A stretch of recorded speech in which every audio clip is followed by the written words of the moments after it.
Welcome back. Joining me now is a man who was 30 before he got his first regular job. You may not be familiar with his name, but you certainly know his work. Please welcome the creator of Family Ties, Gary David Goldberg. Gary?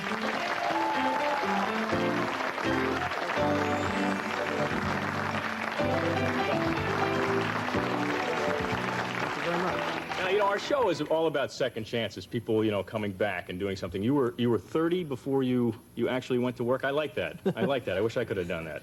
Yeah, my wife and I, actually the woman with whom I've shared my life now for about 20 years, she and I, from about 1967 to 1972, which coincides with the birth of our first child, we kind of just traveled together all around the world, and we would work at whatever odd jobs were necessary to get enough money to get on to the next place. Sure, but now you dropped out of college to go do this, right? Right. Do you think that you get a better education traveling than you, say, would have received in college? Yeah, it looks good now, having worked out. There were times I certainly doubted it, but I think that was probably the turning point in my life, was dropping out of Brandeis, you know, in 1964, and beginning a career as a vagabond, you know, for a little bit of time. Yeah, and then weren't you like worried about being a bum, you know, like? Oh yeah, I was worried about it.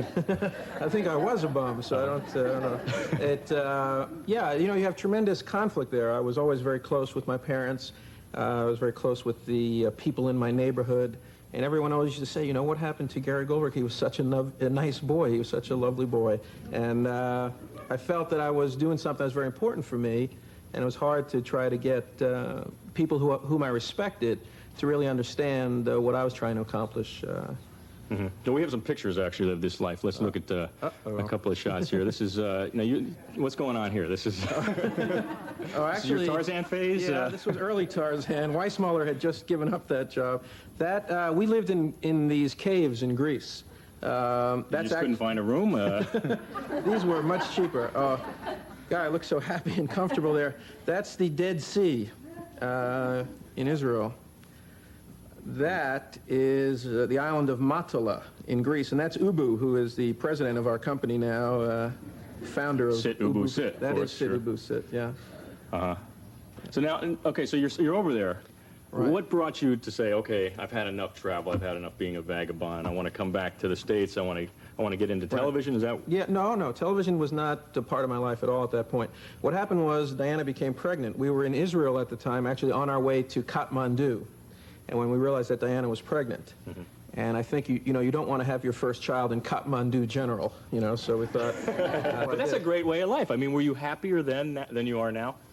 I was very happy then. I'm very happy now. I don't think I would be happy now doing that. But I certainly don't think I would be as happy now had I not done that.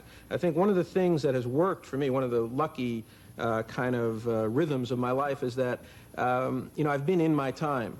You know, the people who are not in their time. I was in my time, so when there was a time when I could more or less drop out of society, America went on quite well without me. You know, I wasn't affecting anyone or hurting anyone.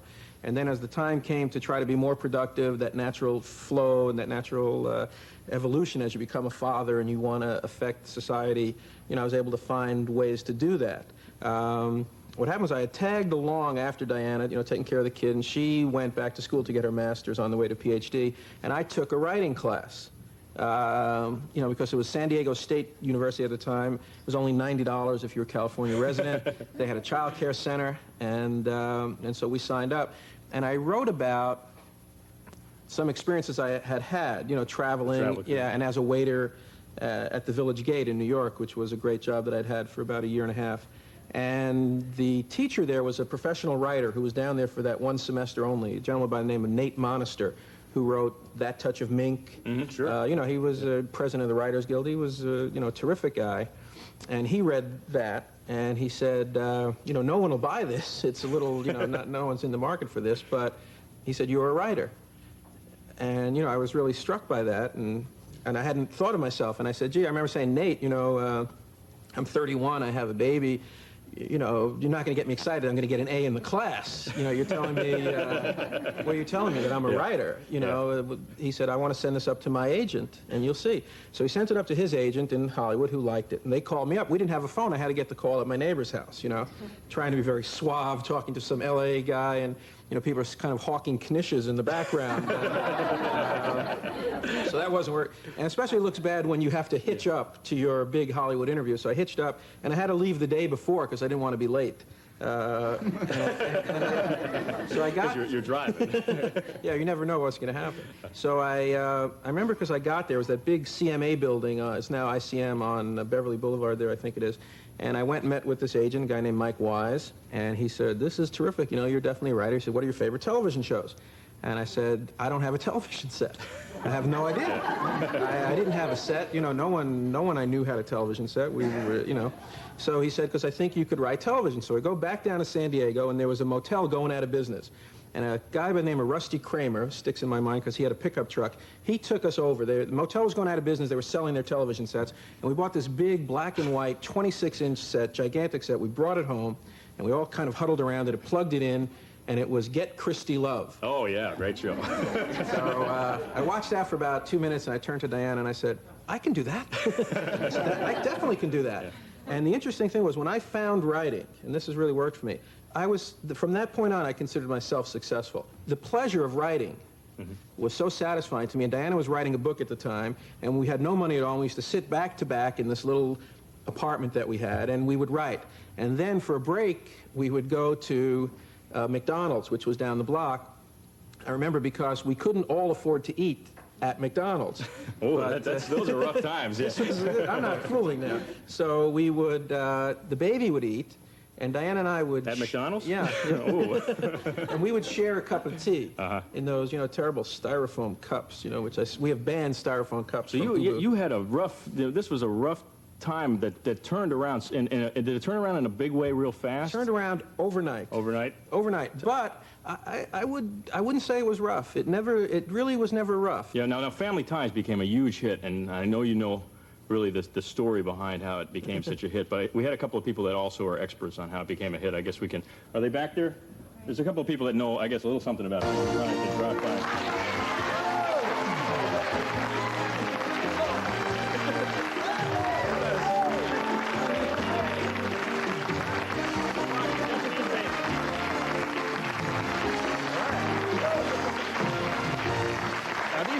They were nice enough.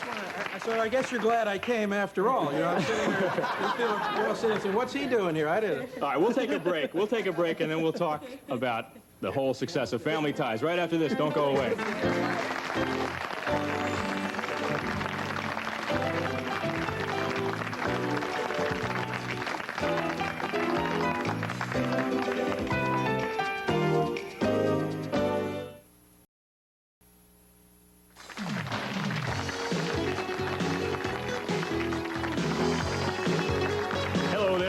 Back. We're joined by Michael Fox and Justine Bateman. We're talking with Gary David Goldberg. Now, Gary, Family Ties, it's a little, I guess, based on your life a little bit. Right. I just want to say, these people are supposed to be working. Yeah.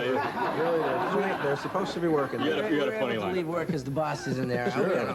While the cat's away, the mice will play. Now, how did you find these guys for the parts? It's an interesting story that Judith Weiner was our casting director. And she was a very big fan of Michael Fox, and she brought him... The adventure of the Frankfurter, I think. And she brought him to our attention.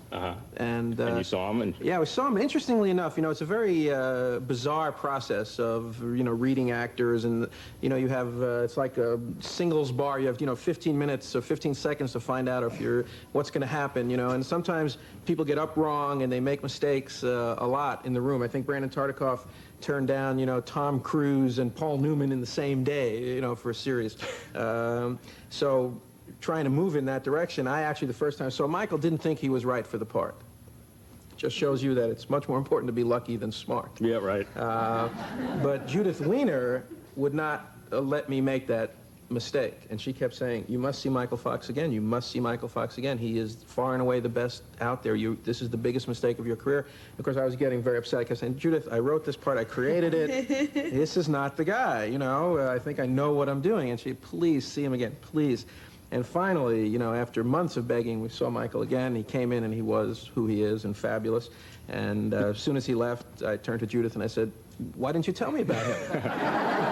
What did you feel when you went in there the first time to read? Well, first time I went in there, I knew that I bombed completely. And I was kind of in a similar situation to what Gary was in 15 years ago, whatever. I mean, I was eating styrofoam and, you know, can you eat this? And so I needed the work very badly. And I went in and was terrible, and Gary wanted nothing to do with me. And then the second time I went in, Judith finally fought, and after a month they let me come back. And I was given all these reasons why I wasn't taken seriously the first time and what I should do differently. And I went in, and Gary said, "You understand what it was that wasn't right about the first time?" And I said, "Well, you know, why don't you tell me?" So Gary went. As you can see, Gary, you know, we'll put together 5 or 6 sentences, let you know how he's feeling. And he talked for about 5 minutes about what it was that was different. He said, "You understand what I mean?" I said, "I have no idea. You're either going to hire me or you're not." And then that was it, and it went well after that. It was funny. Remember, we went over to NBC, and after, you know, you have to read for all the people there. It's like 100 people. There's about 100 people in the room, and Michael came in, and by this point, I was, you know, really in love and wanted this to go well. And so then they would say, "Well, what were your credits, Mike?" You know, and he said, Well, I was trying to think of, you know, the NBC things I had done because Brandon Tartikoff was in the room. And so I said, "Well, you know, I was in Here's Boomer. I was in Teachers Only. I was in the Lewises of Luckenbach." And Gary at the back of the room goes, "Get to the hits, Fox. Get to the hits." And I knew from that point on he was behind me. But then NBC didn't originally want you had to fight for Michael. well, it was just one of those bizarre things. I think NBC at that point was a little nervous, not NBC that it is today, which is just really, you know, a spectacular place to work, where I think we consider them partners, you know, in the process. And I think they were a little unsure of themselves then, and they'd do testing or whatever, and some things had come back, and at one point they actually said, "We want you to replace Michael Fox." And I had made that mistake already once. I wasn't going to make it again.